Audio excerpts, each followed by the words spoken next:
उसकी स्त्री हिस्सेदारी, वोट हमारा राज तुम्हारा, नहीं चलेगा नहीं। की हुई पत्रकारिता, डरा हुआ और बिखरा हुआ विपक्ष, स्कैटर्ड पिछड़े वर्ग समाज का हक अधिकार सरेआम और खुलेआम लूटा जा रहा है। इसमें विभिन्न पार्टियों के लोग भी होंगे, बुरा मत मानिएगा।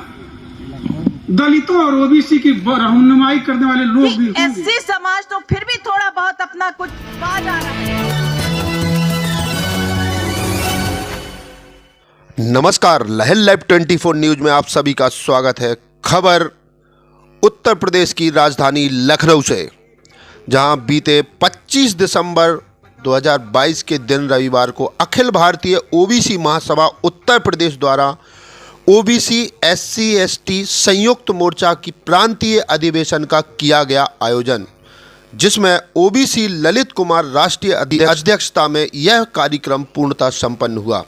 अधिवेशन का शुभारंभ भंते सुमित रतन थेरा ने बुद्ध वंदना के साथ किया, जिसमें महापुरुषों के चित्र पर माल्यार्पण कर पुष्प अर्पित किए गए। तत्पश्चात भारतीय संविधान प्रस्तावना का पाठन राजकिशोर सिंह राजपूत एवं अधिवेशन में उपस्थित मुख्य अतिथि सुशीला ताई मुराले द्वारा किया गया।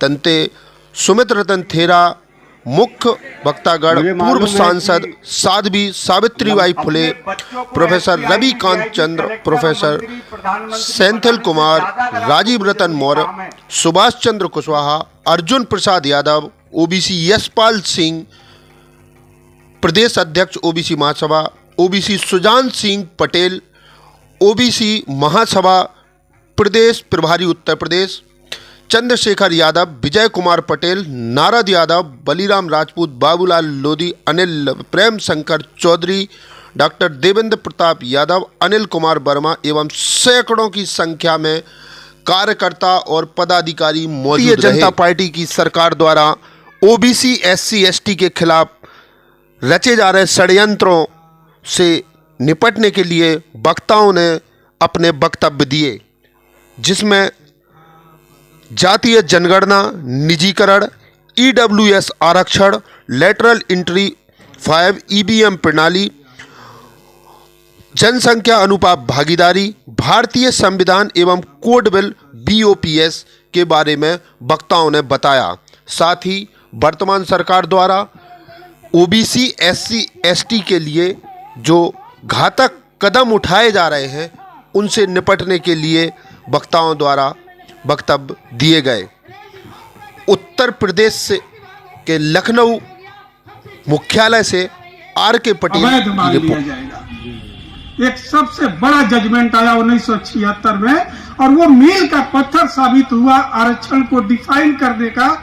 उसने कहा, वो स्टेट ऑफ केरला बनाम एमएन थॉमस का वो जजमेंट था, और उन्होंने कहा कि आरक्षण कोई जो है अपवाद नहीं है।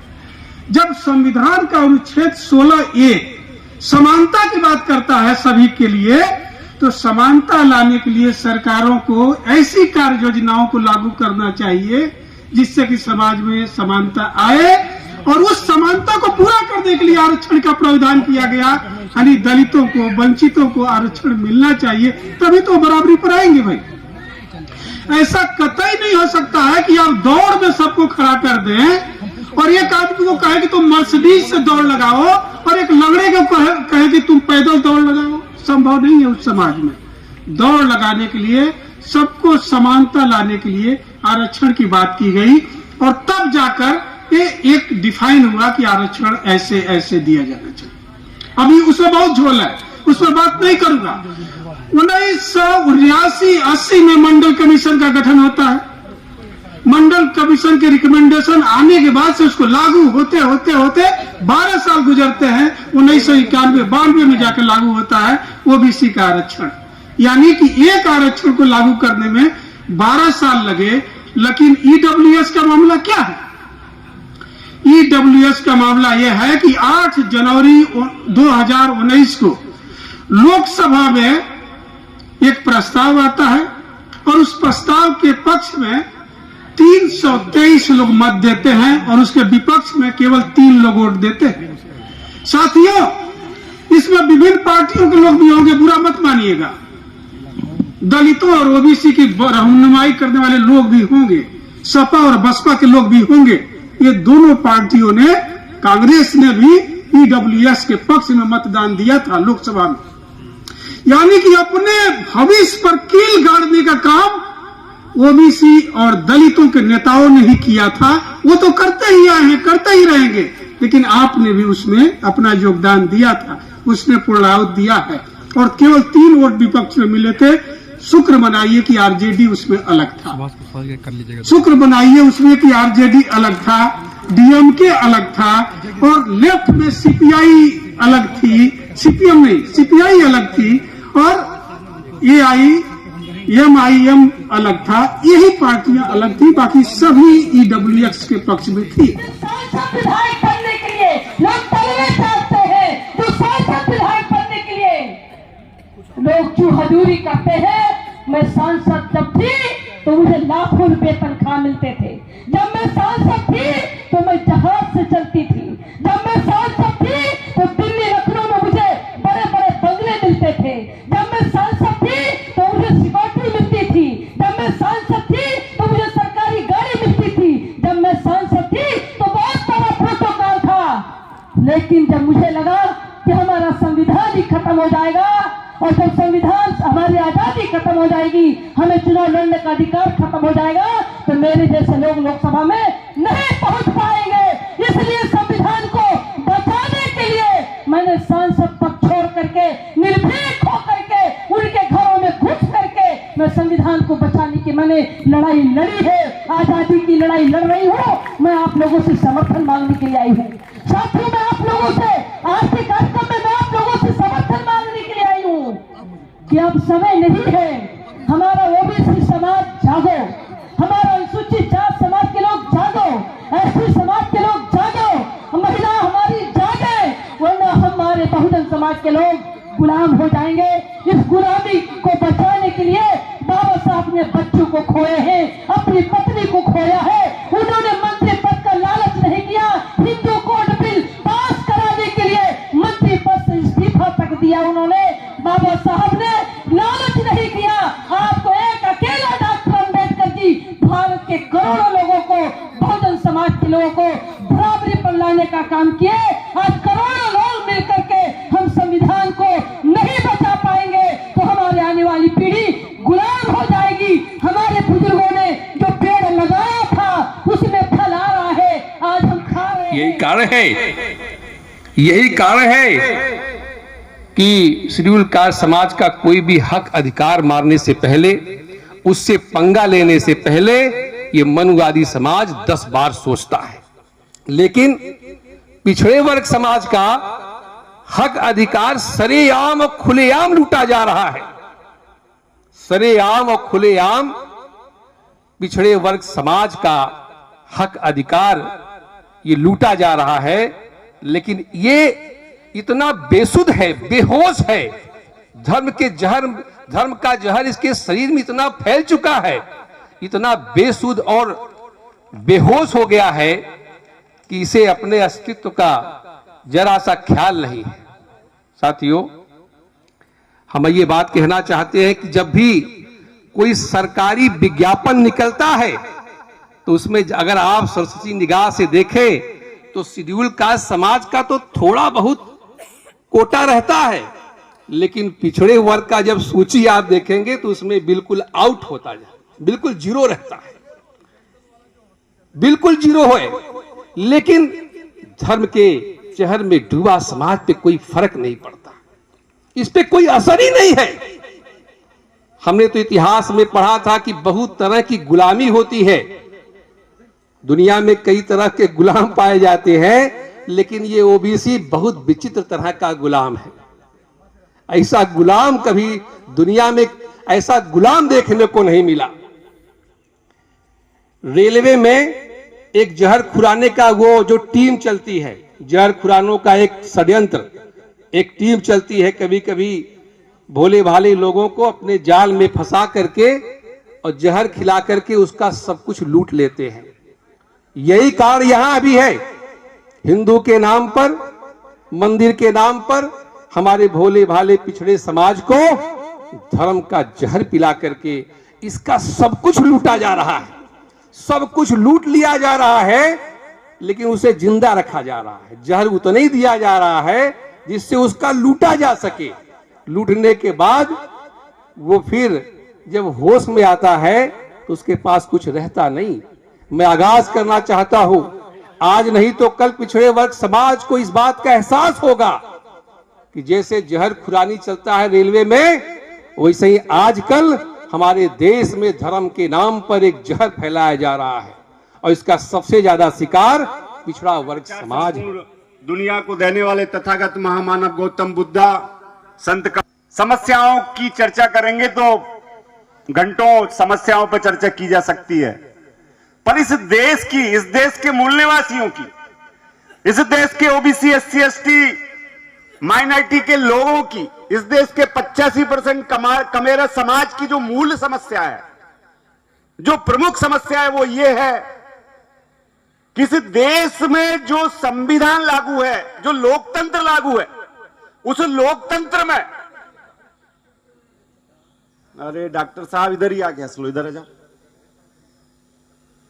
जो संविधान लागू है, जो लोकतांत्रिक संविधान यहां पे इस देश में लागू है, संख्या के आधार पे ओबीसी एससी एसटी और अल्पसंख्यक लोगों को जो भागीदारी मिलना चाहिए, जो प्रतिनिधित्व मिलना चाहिए, वो प्रतिनिधित्व 75 सालों में भी नहीं मिल पाया है। ये सबसे बड़ी समस्या है।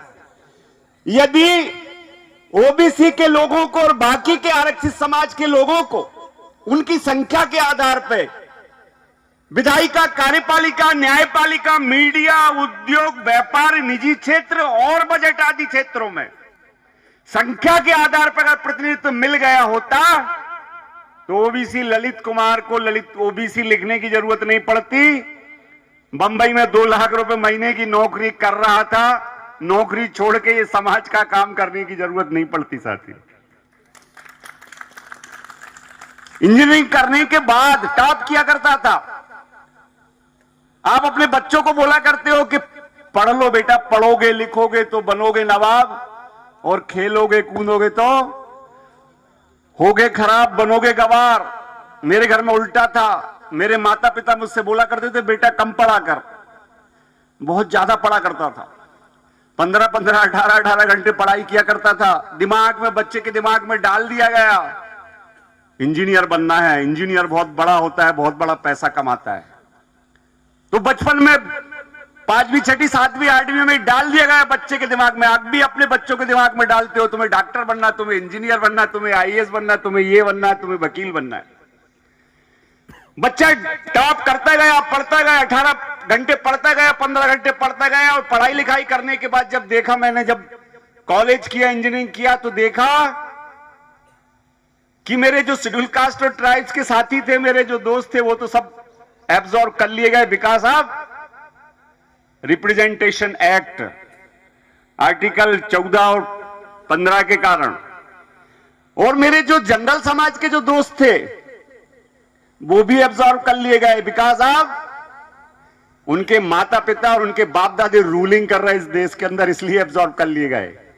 और मेरे जैसे ओबीसी के लोग, किसान समाज के लोग, गांव में रहने वाले लोग, मजदूर समाज के लोग, वो बच्चे थे, वो ज्यादातर बच्चे चौराहे पे भटक रहे थे, वो तलाश कर रहे थे कि भविष्य में क्या करें। यकीन मानना भाइयों, जिस बच्चे ने 15-20 साल तक ये रटा हो कि मुझे बहुत बड़ा आदमी बनना है और मुझे इंजीनियर बनना और ये बनना वो बनना, और उसके बाद जब सब कुछ करने के बाद, हायर एजुकेशन करने के बाद देखा जाए कि यहां तो ओबीसी के लिए कुछ है ही नहीं है, यहां तो किसानों की कोई सुनने वाला है नहीं है। जब ये स्थिति आई तो मेरे पैर के नीचे की जमीन निकल गई कि आखिर ये माता पिता ने मुझसे झूठ क्यों बोला था। आप भी अपने बच्चों को सपने दिखाने का काम कर रहे होंगे, वो सपने आपके बेकार हो जाएंगे अगर आपने इन बातों को, इस देश के संविधान को नहीं समझा, इस देश की डेमोक्रेसी को नहीं समझा, वोट डालने की व्यवस्था को नहीं समझा, इस देश के इतिहास को नहीं समझा। वो सब बेकार हो जाएंगे आपके बच्चों के सपने। इसलिए अभी कम समय है साथियों, बहुत कम समय है। बहुत सारे वक्ताओं ने बोला है संविधान खतरे में है। अरे सब कुछ खतरे में, सब कुछ लुटा जा चुका है। अब थोड़ा वेंटिलेटर पे है, संविधान वेंटिलेटर पे है। और इसके लिए जिम्मेदार दुश्मन नहीं है, विदेशी नहीं है, आर्यंस नहीं है। इसके लिए जिम्मेदार अगर कोई है तो we people are responsible for all that things. हम लोग जिम्मेदार हैं उसके लिए, हम लोग जिम्मेदार हैं। आपको लगता है कि आप बड़े पढ़े लिखे समझदार नौकरी पेशा वाले इंजीनियर, डॉक्टर, वकील हो, समाज सेवी हो, राजनेता हो, विधायक, सांसद, मंत्री हो। एक उस समय डॉक्टर बाबा साहब अंबेडकर हुआ करते थे, इतनी बड़ी क्रांति। मुझे मालूम है कि अपने बच्चों को एसपी, आईजी, डीआईजी, कलेक्टर और मंत्री, प्रधानमंत्री बनाने से ज्यादा अगर आपको कोई जरूरी काम है तो मुझे लगता है कि ये मीटिंग छोड़ के आपको जाना चाहिए। और अगर आपको लगता है कि इस देश को बचाना है, महापुरुषों के सपनों को बचाना है, संविधान को बचाना है, प्रतिनिधित्व को बचाना है, बचाने की बात छोड़ो, अभी ओबीसी को तो अभी प्रतिनिधित्व दिल। इस मंच से मैं उन महानुभावों को भी कहना चाहती हूं कि जो इस समाज से निकल करके जो इस समाज का प्रतिनिधित्व करने के लिए मंत्रिमंडल पे आसीन हुए हैं, वो क्यों सोए हुए हैं, क्यों अपनी जिम्मेदारियों के प्रति नहीं निर्वाह कर पा रहे हैं। उस समाज के लिए, जिस समाज ने आपको वोट दिया है, जिस समाज की समस्याओं को दूर करने के लिए आप पहुंचे हैं, ओबीसी समाज की तरफ से अगर आप यहाँ पर इस सरकार में बैठे हैं, आपकी इतनी संख्या है कि आप सरकार को डिगा सकते हैं, हिला सकते हैं, उसको उसकी कुर्सी से उखाड़ फेंक सकते हैं। जब तक आप जागरूक नहीं होंगे, आपके वोट का इस तरीके से गलत इस्तेमाल हो करके वो तो अपने जाती मफाद, अपने पर्सनल बेनिफिट के लिए अपने बच्चों को अच्छे ओहदों पे पहुंचा देंगे, लेकिन आप वहीं के वहीं हो जाएंगे। आपका सरोकार कोई नहीं होगा। आपकी समस्याएं जैसे बनी है वैसी ही बनी रहेंगी। इसलिए आपके जो प्रतिनिधि बन करके गए हैं, आप उनसे बात कीजिए, जवाब लीजिए कि आप किस शर्त पर आपको चुन करके यहाँ भेजा है। आप हमारे समाज की जो ये व्यवस्था है, जिस तरीके से देख रहे हैं, जो आरक्षण खत्म करने की, अभी हमारे पूर्व वक्ता ने ये बताया कि एससी समाज तो फिर भी थोड़ा बहुत अपना कुछ पा जा रहा है, कुछ चंद अधिकार पा जा रहा है, लेकिन जो ओबीसी समाज है ये बहुत ही सोया हुआ समाज है। माफ कीजिएगा मैं इस तरीके से कह रही हूँ, हो सकता है मैं कुछ तल्ख बोल जाऊं, कुछ हार्ड वर्ड मेरे मुंह से निकल जाए, तो मैं उसके लिए आप लोगों से माजरत चाहूंगी। लेकिन ये जो समाज सोया हुआ, उसे जागने की जरूरत है। और बिल्कुल आपके जो प्रतिनिधि गए हैं उनका कॉलर पकड़ के आप सवाल कीजिए। आप जनता है, आप वोटर हैं, आप उनके कॉलर पकड़ के सवाल कीजिए कि आपको किस लिए मैंने यहाँ पर पहुंचाया है। आप उनकी कठपुतली बन के अगर नाचने के लिए वहां पहुंचे हैं तो महाशय अगली बार आप चुन करके शायद नहीं जाएंगे। और अगर आप में जरा भी जमीर जिंदा है तो आप छोड़ दीजिए, या तो आप हमारे समाज के लिए कुछ काम कीजिए, वरना आप इसको ही पड़ेगा। ओबीसी को अगर न्याय देना है तो बहुत सारे लोगों ने यहाँ बात की है, जनगणना का एक विषय इसमें बहुत अहम रखा गया है। जातिगत जनगणना, ओबीसी की जनगणना होनी चाहिए। 1931 को आधार मानकर वो जनगणना को सामने रखकर बीपी मंडल जी ने जो आरक्षण का सुझाव भारत सरकार को दिया था, वो सुझाव था 52% जो ओबीसी उस वक्त उनको दिखे, वो 52% ओबीसी को 27% आरक्षण, 27% आरक्षण रिजर्वेशन के मुखिया थे। उस वक्त मुख्यमंत्री थे फडणवीस, जो बीजेपी के मुख्यमंत्री थे। उन्होंने देश को मांगा कि हमको इंपिरिकल डाटा चाहिए, क्योंकि इंपिरिकल डाटा के बजाय हमको ओबीसी को आरक्षण देने के लिए सुप्रीम कोर्ट में बाधित किया गया है, इसीलिए हमें वो चाहिए। भारत सरकार ने बताया कि ये इंपिरिकल डाटा हमारे पास है ही नहीं है। देखो 5000 करोड़ रुपया, आप गौर से सुनो साथियों, कितना करोड़? एक राज्य का बजट होगा, छोटे राज्य का 5000 करोड़ का।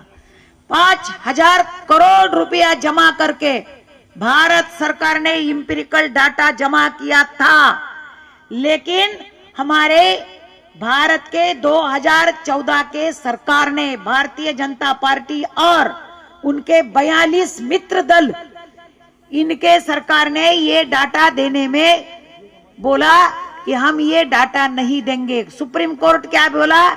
No data no reservation. उनका फाइंडिंग है नो डाटा नो रिजर्वेशन।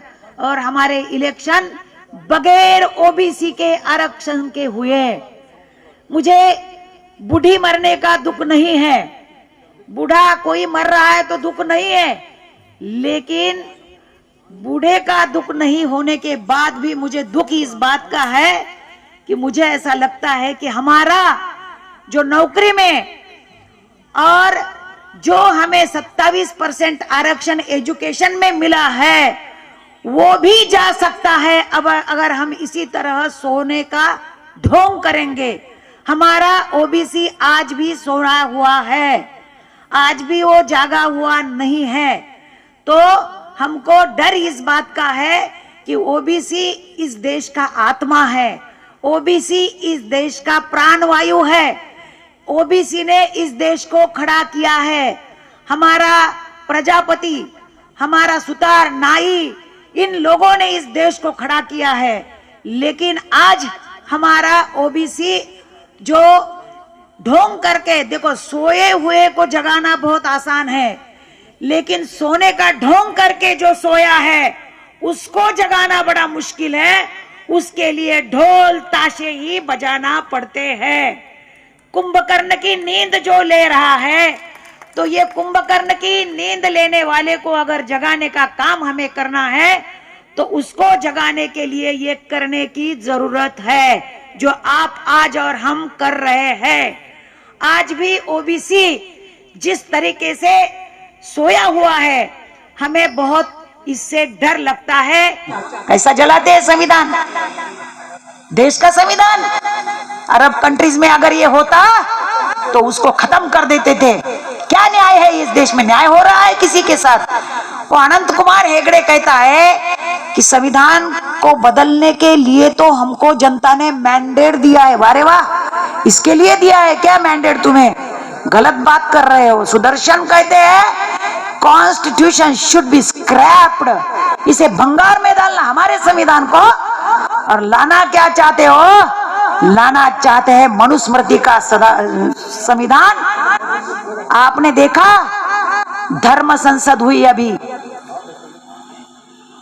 ये हरिद्वार में, क्या ठहराव करे उन्होंने? इतना आसानी से मत लो ओबीसी, इसको इतने आसानी से मत लेना।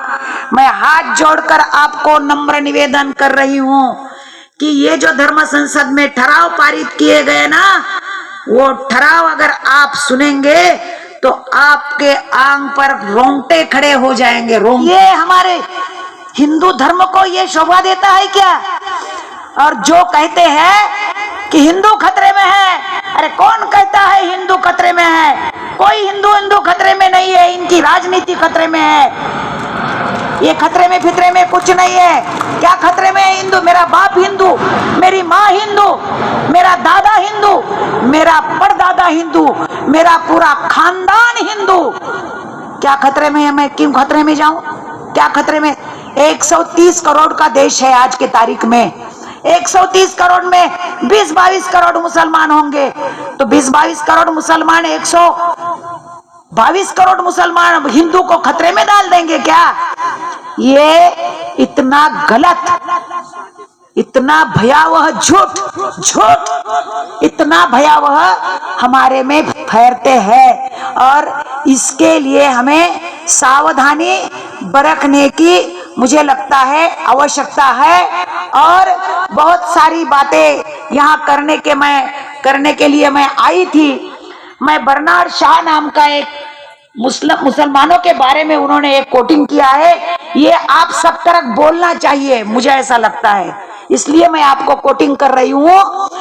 वो बोलता है कि बर्नार्ड शॉ, मैंने यूरोप में इस्लाम देखा लेकिन मुसलमान देखा नहीं।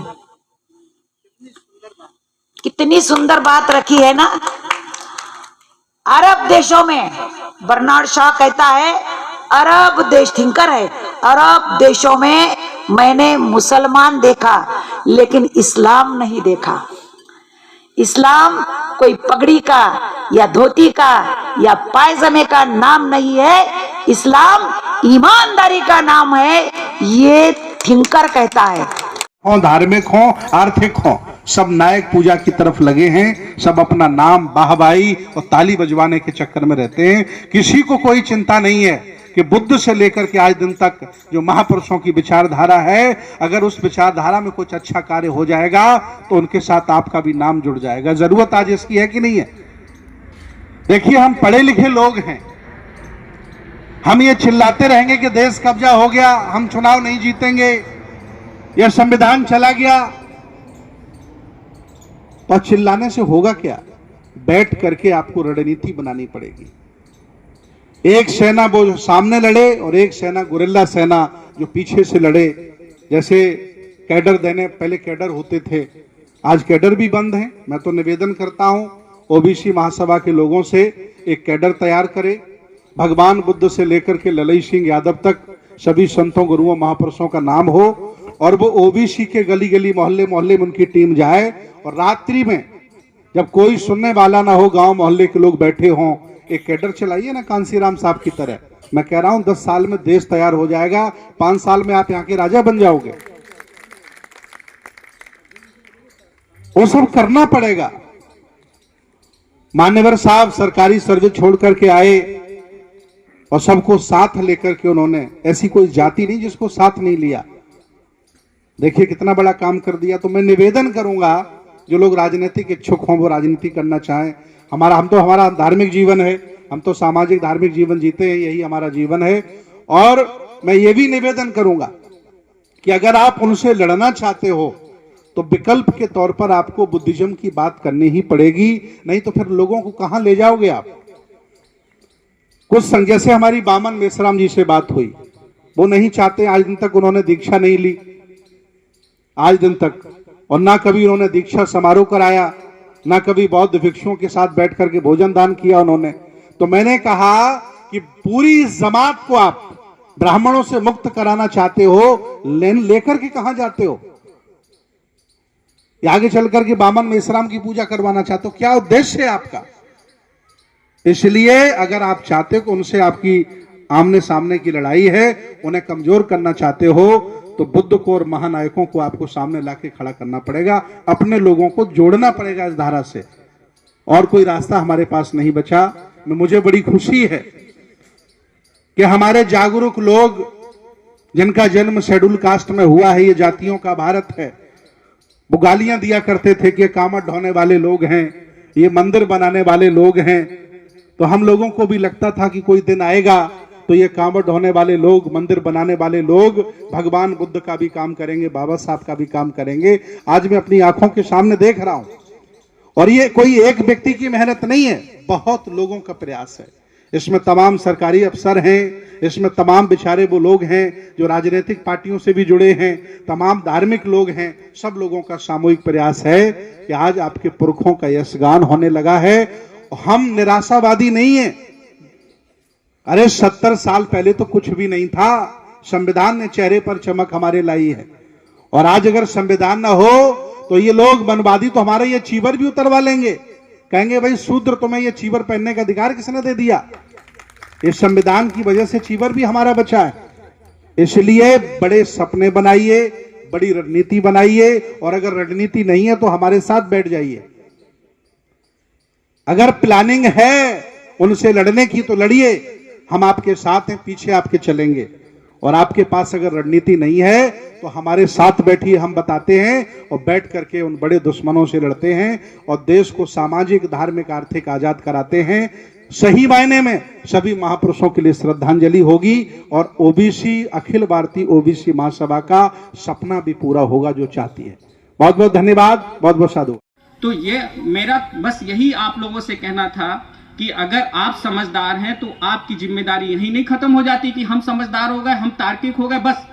अरे हमारी जिम्मेदारी कि हम अपने समाज को जाके अपने समझदार बनाएं, उसको तार्किक रूप से सोचने के लिए बनाएं। एक उदाहरण के तौर पे मैं कह रहा हूं जैसे आप लोग कहते हैं दिवाली में लक्ष्मी की पूजा करने से लक्ष्मी जी आती है, लक्ष्मी घर में बरसती है, धनवान होते हैं। अरे आप सोचिए, प्रजापति समाज के बारे में सोचिए, वो लक्ष्मी देवी के लिए कितना बड़ा त्याग करता है। अरे मट्टी लाता है, गूंथता है, मूर्ति बनाता है, इतनी मेहनत करता है, तो उसके यहाँ आज तक लक्ष्मी क्यों नहीं बरस गई? वो क्यों नहीं धनवान हो गया? जो केवल साल में एक दिन बनी बनाई मूर्ति लेके पूजा कर देता है, उसके यहाँ लक्ष्मी सदियों से बरस रही है, आगे भी बरसती रहेगी। वो प्रजापति समाज पहले भी भूखा मर रहा था, आज भी भूखा मर रहा है। बेचारा मूर्ति भी बनाएगा, रात दिन मेहनत भी करेगा और मूर्ति की पूजा भी करेगा, तो भी लक्ष्मी उसके यहाँ नहीं बरस रही है। तो आप लोग तार्किक हैं, अगर आप लोग समझते हैं ये सब तर्क, तो आप लोग जाके समझाइए, तभी समाज आपका जागरूक होगा और जो विपत्ति आने वाली है उसके लिए समाज आपके साथ खड़ा होकर तैयार होगा लड़ने के लिए। उनको जिंदा नहीं कर पा रहे हैं, हम अकेले कब तक ऐसी लड़ाई लड़ते रहेंगे? हम कभी इस तरह से लड़ाई को लड़ नहीं पाएंगे। साथियों, आप जानते हैं जब मुर्दा होता है आदमी, जब घाट पे जाता है तो वो भी अपने लिए 4 आदमी की व्यवस्था कर लेता है कंधे पे जाने के लिए। लेकिन हम जीवित आदमी अपने साथ में अपनी पत्नी को, अपने बच्चे को, अपने परिवार को लेकर के नहीं आते। ये सबसे बड़ी दुख की बात है। हम अकेले जागरूक होकर क्या करेंगे जब तक हमारा पूरा परिवार जागरूक नहीं होगा। और साथियों, महापुरुषों ने जो हमको त्याग से, तपस्या से और कीमत चुका करके ऐसे स्थान पर हम लोगों को पहुंचाया है, हम लोग उनके बदले में क्या दे रहे हैं? हो, संघर्ष करो, तो संघर्ष का रास्ता और संगठित का रास्ता भी हम लोगों पर विचार करना चाहिए। सिर्फ थ्योरी से कुछ नहीं होता, प्रैक्टिकल भी करना होता है। बहुत विद्वान हो जाइए, बहुत पढ़ लीजिए डॉक्टर अम्बेडकर को, बुद्धवाद को, लेकिन काम कुछ नहीं कीजिए तो पढ़ाई बेकार है आपकी। तो थ्योरी बिना प्रैक्टिकल के बेकार है, उस ज्ञान ही व्यर्थ है जिस ज्ञान का उपयोग ना होता हो। तो आप इतना पढ़े हैं, इतना पढ़ते हैं, इनको जानते हैं, तो इसके प्रयोग समाज को शिक्षित करने में, आगे बढ़ाने में और संघर्ष करने, डर से, दिमाग से डर हटना चाहिए। लड़ने के लिए तैयार रहिए, लेकिन कलम के द्वारा, बुद्धि के द्वारा, संगठन के द्वारा। और आपकी जय हो, आपकी विजय हो, आपका सपना पूरा हो। मैं प्रोफेसर सुशीला मुरारी हूँ, महाराष्ट्र से आई हूँ। 1990 से इस देश में ओबीसी जो परिवर्तन लाने की कोशिश हमारे नेता लोगों ने की है, चाहे वो वीपी सिंह साहब हो, चाहे वो शरद यादव जी हो, लालू जी हो, मुलायम सिंह जी हो, ये सभी नेताओं ने ओबीसी को जिंदा करने का काम किया था और कर रहे थे।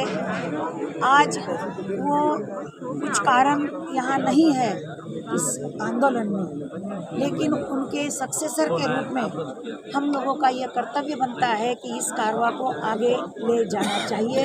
और इसके तहत पूरे देश में ये ओबीसी का जहाँ जहाँ भी संगठन मजबूत हो रहा है, वो इसके पीछे ताकत है, ऐसा मुझे लगता